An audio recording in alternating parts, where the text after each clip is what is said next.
তো আমরা এখন আই গেছি শিলচর বড়াভিউর মধ্যে।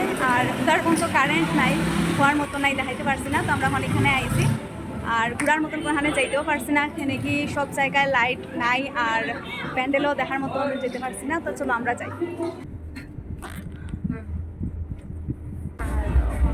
ওয়েট করলাম, যেহেতু ভিতরে সিট খালি নাই, একটু সময় এখানে ওয়েট করলাম, তারপরে আমরা এখানে যাইব বিচে খাইতে। তো আজকে যে বৃষ্টি দিছে, যেরকম তুফান দিছে, ভাবছি না আজকে আইতে পারবো করিয়া। তো যাই হোক, বৃষ্টি কমছে, প্রায় 8:30 9টার দিকে বৃষ্টি কমে গেছে। কমার পরে আমরা কারেন্ট তো নাই, অন্ধকারের মধ্যে যতটুকু যেরকম পারছি রেডি হইয়া বাইরেছি।